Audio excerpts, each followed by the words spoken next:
Welcome back into the Sporting News Studios with Scott Ridge, our NFL editor. I'm Tom Vandervoort. That's Stephen Levine way over there.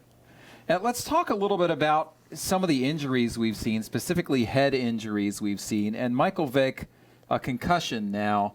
This is a story, concussions namely, that we've seen over the past few years. Is it an issue now in the NFL? Now that the labor situation is settled, for the next decade, Roger Goodell has no bigger issue confronting him than head injuries in the NFL. This offseason, there were a number of alarming obituaries of former football players dying at relatively young ages, and the common denominator in those deaths were brain trauma.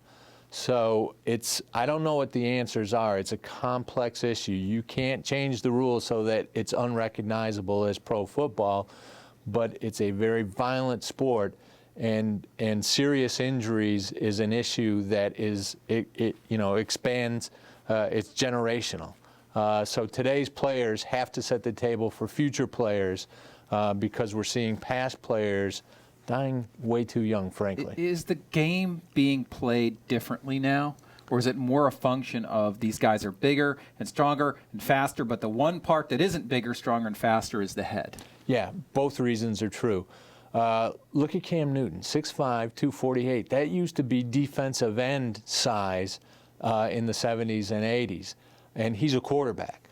They are getting bigger, and they are clearly a lot faster. So modern athletes are just inherently more dangerous. That's just more force. You just talked about veterans' obituaries over the summer. These are guys that were playing 70s and 80s. So it's not like this issue is now coming up because of the greater athleticism in the athletes. This is an ongoing issue that may be being reported more now than it once was. Or it could be getting worse. Or I mean, could that's be getting the thing worse. about it. Is there helmet technology in the works? Is that the avenue we need to go down? Is it regulation? How do we solve this? It has to be a combination of everything.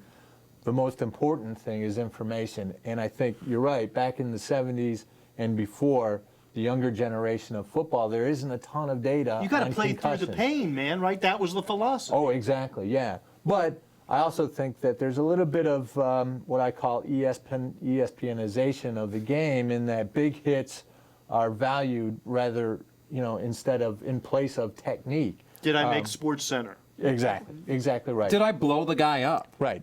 I mean, honestly. Coaches don't teach go after a guy with a big hit. They teach wrap up, put him down on the ground. Certainly they teach physicality in right. I mean, there is football. an intimidation factor in football. Right, but some of the hits today are just, they're awful. And there's a lot of missed tackles in the NFL. That's very true, because guys going for the big hit. Exactly. So, like I said, it's a complex issue, but Roger Goodell is going to have to deal with it for a long time until they figure out what the right balance is of technology, of rules changes, whatever he has to do. But like I said, the information that's coming out on head injuries, not just in pro football, is alarming, and this is a top line. Do players talk to each other about this through the Players Association or anything else? It seems to me there's a respect issue, respect for each other and respect for the game, where you're not trying to injure another guy. Intimidate him, maybe, hurt him even, but injure him, like seriously injure him. That should be taken off the table.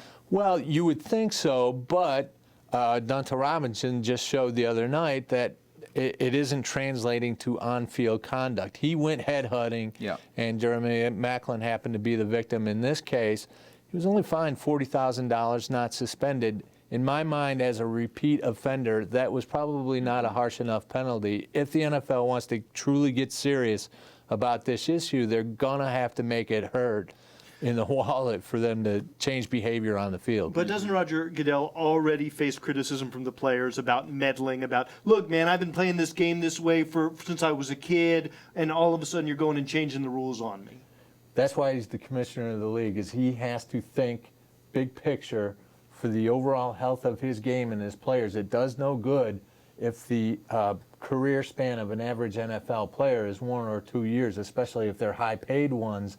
That's an issue that will come back and hurt the league in the long run. Yeah. Absolutely. Well, that's certainly the case, and an interesting conversation with Scott Ridge, our NFL editor, and Stephen Levine. I'm Tom Vandervoort, and we'll see you next time.